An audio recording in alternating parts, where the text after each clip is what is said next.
히브리서 10장 11절에서 18절 말씀. 제사장마다 매일 서서 섬기며 자주 같은 제사를 드리되 이 제사는 언제나 죄를 얻게 하지 못하거니와 오직 그리스도는 죄를 위하여 한 영원한 제사를 드리시고 하나님 우편에 앉으사 그 후에 자기 원수들을 자기 발등상이 되게 하실 때까지 기다리시나니 그가 거룩하게 된 자들을 한 번의 제사로 영원히 온전하게 하셨느니라. 또한 성령이 우리에게 증언하시되 주께서 이르시되 그날 후로는 그들과 맺은 언약이 이것이라 하시고 내 법을 그들의 마음에 두고 그들의 생각에 기록하리라 하신 후에 또 그들의 죄와 그들의 불법을 내가 다시 기억하지 아니하리라 하셨으니 이것들을 사하셨은즉 다시 죄를 위하여 제사 드릴 것이 없느니라. 아멘. 안녕하세요. 승리한산 가족 여러분, 그리고 강성성경연구원 여러분, 오늘은 히브리서 22번째 시간으로 히브리서 10장 11절에서 18절 말씀을 하나님의 공의를 충족시키신 예수님 그 두 번째 시간으로 함께 말씀을 나누도록 하겠습니다. 오늘 본문 말씀은 우리에게 예수 그리스도의 대속의 은혜에 대한 하나님의 역사를 다시 한번 보게 하시고 하나님께서 주신 은혜가 얼마나 큰지 다시 한번 깨닫게 하십니다. 특히 하나님께서 이스라엘 민족을 선택하시고 이스라엘 민족에게 하나님 말씀을 주시고 하나님 말씀이 기준이 되어서 살게 하신 것, 그리고 그 안에서 예수 그리스도를 바라보게 하신 것도 너무나 큰 은혜이고 큰 특권이고 큰 능력이었습니다. 그러나 이것보다 더 놀라운 것은 바로 예수 그리스도를 통해서 우리의 속죄의 제사를 완성시키시고 우리를 아무런 값도 치르게 하지 않으시고 아무런 값도 치를 수 없는 우리를 은혜 가운데서 구원하시는 하나님의 역사가 있었다는 것을 말씀을 통해서, 성경 말씀을 통해서 다시 한번 확인하게 해주시는 것입니다. 자, 11절 말씀을 봅시다. 제사장마다 매일 서서 섬기며 자주 같은 제사를 드리되, 앞서 계속 우리가 상고했던 것처럼 우리 육체를 가진 지상의 제사가 왜 완전하지 않은지를 보여주고 하나님께서는 처음부터 이 제사를 통해서 우리의 의를 추구하셨던 것이 아니라 우리에게 구원의 은혜를 허락하시고 이 구원의 은혜를 바라보게 하시기 위해서 이 육체의 제사, 지상의 제사를 주셨다는 것을 계속해서 강조해 주시는 것입니다.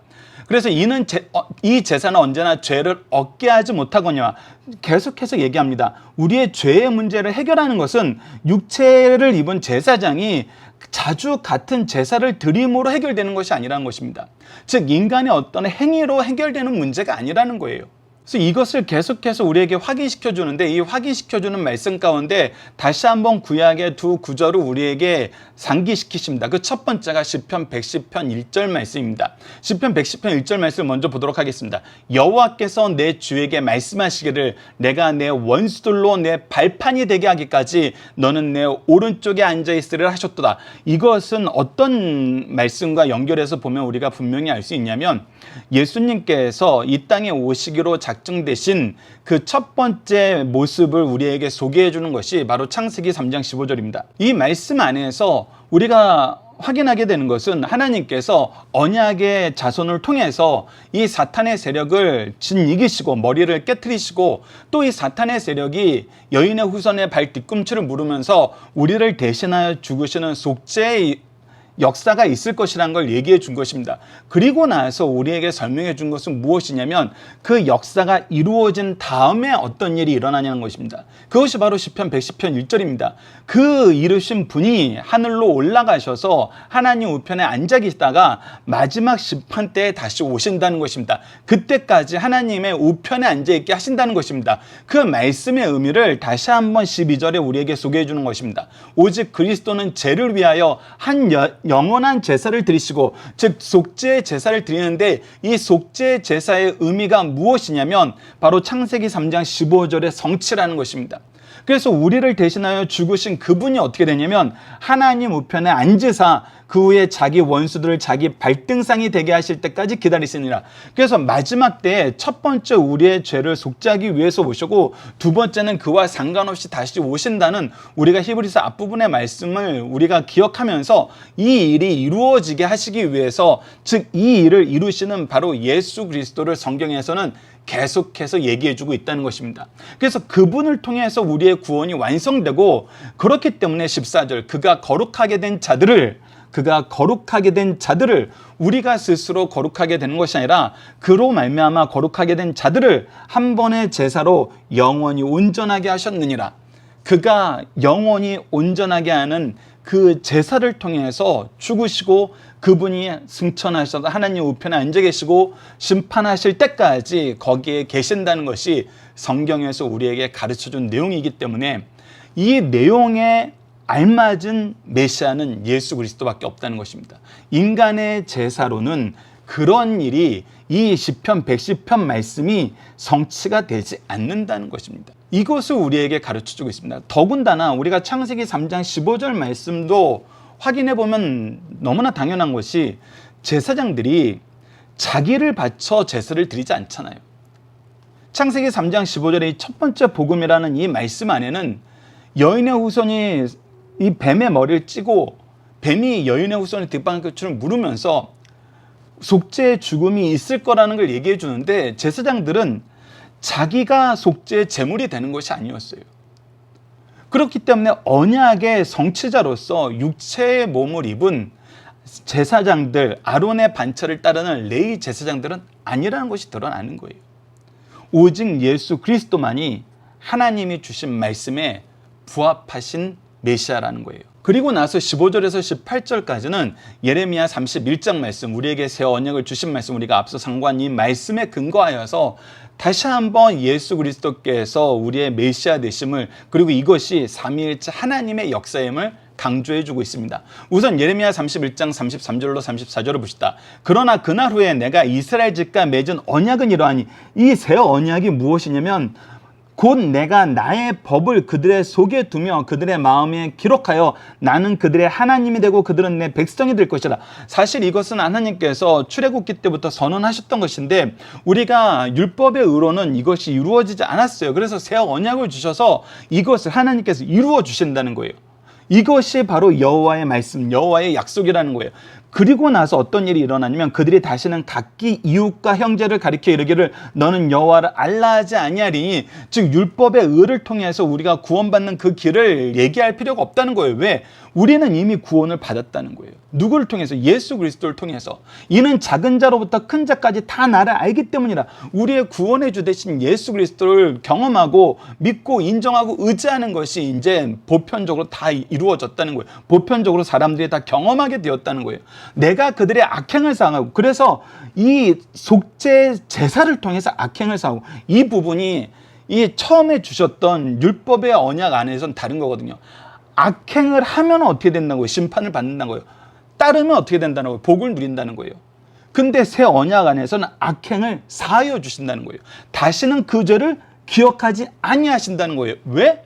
예수 그리스도를 통해서 이 죄의 값이 치루어졌기 때문에, 단번에 드린 영원한 제사로 우리의 속죄가 완성되었기 때문에, 지금 이것을 우리에게 지금 가르쳐주고 계시는 거거든요. 그래서 이 말씀의 의미를 15절에서 18절에 설명을 해주는 것입니다. 또한 성령이 우리에게 증언하실 때, 이것은 성령을 통해서 하나님께서 말씀하신 것인데, 주께서 이르시되 그날 후로는 그들과 맺은 언약이 이것이라. 새 언약, 예수 그리스도를 통한 구원의 언약이 이것이라 하시고, 내 법을 그들의 마음에 두고 그들의 생각을 기록하리라 하신 후에 또 그들의 죄와 그들의 불법을 내가 다시 기억하지 아니하리라. 기억하지 아니하리라. 이것은 뭐예요? 하나님, 공의로우신 하나님이 기억하지 않으신다는 것은 어떤 의미냐면 이 문제가 해결됐다는 거예요. 그래서 18절에 얘기합니다. 이것들을 사하셨은즉, 사하셨기 때문에 기억하지 않는 거예요. 다시 죄를 위하여 제사 드릴 것이 없느니라. 그래서 새 언약을 통해서 봐도 우리가 깨끗하게 되는 길은 예수 그리스도밖에 없다는 거예요. 그리고 이것을 우리에게 가르쳐 줄 때 이것이 삼위일체 하나님의 역사라는 거예요. 삼위일체 하나님께서 우리를 사랑하셔서 은혜 가운데 의롭다 하시기 위해서 이루신 구속의 역사라는 거예요. 그리고 이 구속의 역사는 이미 성취되었다는 거예요. 성취되어서 구약의 율법을 지키던 그 방법대로 사는 것이 아니에요. 율법의 의를 통해서 사는 것이 아니라 믿음으로 사는 거예요. 그래서 율법의 의를 자랑하는 것으로 사는 것이 아니라 믿음으로 말미암아 은혜 가운데 있음을 감사하면서 겸손히 섬기면서 사는 거예요. 완전히 다른 삶이에요. 그러나 이것이 하나님의 말씀의 구속사 안에서는 연속적으로 이루어지는 완성된 제도 안에 있다는 거예요. 그래서 구약의 제도는 그림자이기 때문에 그것을 따라가고 그것을 신뢰하는 것이 아니라 이것이 불가능함을 깨닫게 하시고 예수 그리스도의 구원의 은총만이 유일하다는 걸 가르쳐주는 본질을 따라가는 거예요. 본 모습을 따라가는 거예요. 원형을 따라가라는 거예요. 그리고 이것이 더 큰 은혜가 됨을 우리는 로마서 말씀을 통해서 확인할 수 있습니다. 오늘 본문 말씀에서는 그리스도의 역사, 성령의 역사를 통해서 하나님께서 우리에게 미리 얘기해 주시는 삼위일체 하나님의 역사를 맛보게 하셨어요. 로마서 8장에서는 이것이 좀 더 구체적으로 소개되고 있습니다. 로마서 8장 26절에 27절을 보시죠. 이와 같이 성령도 우리의 연약함을 도우시나니 우리는 마땅히 기도할 바를 알지 못하나 오직 성령이 말할 수 없는 탄식으로 우리를 위하여 친히 간구하시되 마음을 살피시는 이가 성령의 생각을 아시나니 이는 성령이 하나님의 뜻대로 성도를 위하여 간구하심이라. 즉 성령이 일하실 때 하나님 안에서 예수 그리스도와 함께 이 세 분이 함께 일하고 있다는 거예요. 이분이 지금 우리의 연약함을 돕고 계신다는 거예요. 더군다나 이분이 이렇게 도울 수 있는 근거는 뭐예요? 예수 그리스도 때문이에요. 그것이 로마서 8장 34절에 나옵니다. 누가 정죄하리요? 죽으실 뿐 아니라 다시 살아나신 이는 그리스도 예수시니 그는 하나님 우편에 계신 자요 우리를 위하여 간구하신 자니라. 우리를 정죄할 수 없어요. 우리를 대신해 죽으신 분이 다시 살아나신 분이 바로 예수 그리스도 때문이에요. 하나님 우편에 앉아 계셔서 우리를 위해서 간구하고 계시기 때문이에요. 제가 저들의 죄를 대신 지지 않았나이까? 저들을 의롭게 하시는 하나님의 구속의 역사가 성취되지 않았습니까? 저들의 연약함을 돌보시고 살펴주시고 붙잡아 주십시오. 그리고 이것은 누구의 계획 안에서 생긴 거예요? 누구의 능력 안에서 이루어진 거예요? 성부의 능력 안에서 이루어진 거예요. 그래서 우리의 삶이, 이 지상에서의 삶이 더 이상 패배가 없다는 거예요. 로마서 8장 37절로 39절을 보시죠. 그러나 이 모든 일을 우리를 사랑하신 이로 말미암아 우리가 넉넉히 이기느니라. 내가 확신하노니 사망이나 생명이나 천사들이나 권세자들이나 현재일이나 장래일이나 능력이나 높음이나 깊음이나 다른 어떤 피조물이라도 우리 주 예수 그리스도 안에 있는 하나님의 사랑에서 끊을 수 없느니라. 그래서 하나님의 사랑 안에서 우리가 넉넉히 이기게 된다는 거예요. 그래서 앞으로 우리의 삶은 성부, 성자, 성령의 역사 안에서, 삼위일체 하나님의 역사 안에서, 우리가 은혜 안에서 사는 삶이 바로 우리의 인생이라는 것입니다. 근데 이것이 완성되어서, 이것이 우리에게 허락되어서 우리가 마음껏 누리고 있는데 왜 다시 과거로 돌아가려고 하는 거예요? 은혜가 넘치는 시대에 살고 있는데 은혜를 간절히 간구하지 않으면은 볼 수 없었던 그 시대로 왜 돌아가려 하는 거예요? 하나님이 주시는 걸 왜 거절하려 하는 거예요? 그래서 이것은 어리석은 것이라는 것입니다. 무엇하는 거? 예수 그리스도를 통해서 성취된 삼위일체 하나님의 구속의 은혜를 등한시하는 거, 경시하는 거, 없는 것처럼 하는 거, 다시 자기 의를 세우려 하는 거. 이 부분은 우리가 주목해서 볼 줄 알아야 됩니다. 신구약을 전체를 보고 이제 무엇을 조망할 수 있어야 되냐면 원형 대신 예수 그리스도를 볼 줄 알아야 돼요. 그래서 원형 대신 예수 그리스도를 보고 구약과 신약의 연속성 안에서, 통일성 안에서 하나님께서 우리에게 요구하시는 것이 무엇인지, 우리가 그것이 지난 시간에 순종이었습니다. 오늘 본문 말씀에서는 삼위일체 하나님의 구속의 은혜예요. 이 구속의 은혜를 인정하면서 사는 거예요. 의지하면서 사는 거예요. 신뢰하면서 사는 거예요. 순종과 신뢰. 이 두 가지가 하나님의 역사 안에서 우리가 계속해서 유지하면서 지켜야 되는 자세라는 것입니다. 그리고 그 대상은 삼위일체 하나님이에요. 삼위일체 하나님의 일하심이에요. 그렇기 때문에 그분이 일하시는 거 우리가 따라서 일해야 되고, 그분이 하셨던 거 우리가 따라서 해야 되는 거예요. 이것이 너무나 중요하다는 것입니다. 그리고 그 내용을 우리가 계속 확인하면서 승리의 장인 11장으로 가서 더 구체적인 사례들을 통해서 확인하도록 하겠습니다. 오늘 본문 말씀을 통해서는 우리가 다음과 같이 요약해 볼 수 있습니다. 대속의 은혜로 죄를 이기도록 죄는 이미 이겼어요.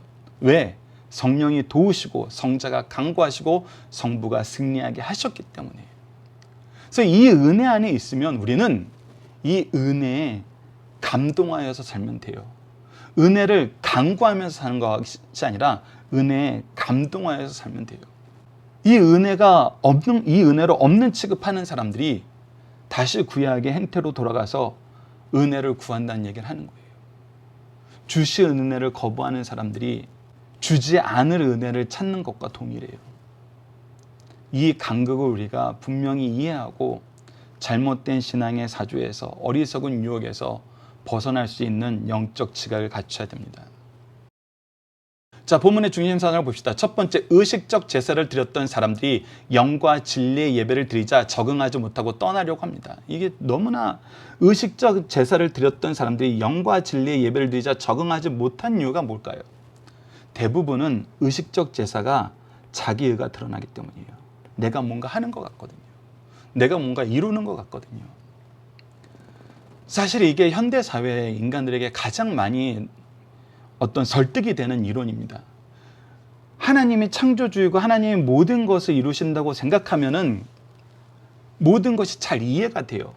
근데 어떤 과학자가, 천문학자가 그렇게 얘기하는 걸 들었어요.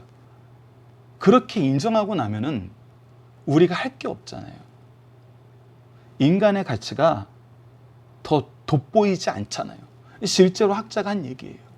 인간의 끊임없이 자기 자의식, 자기 의를 드러내고 싶어하는 거, 이거는 모든 역사에 드러나 있고, 사실 그리고 이것이 사람들을 가장 많이 자극합니다. 너 잘할 수 있어. 너 다른 사람보다 더 좋아질 수 있어. 비교하면서 높아지는 거. 그래서 끊임없이 자기 의를 드러내고 자기 성취를 드러내는 거.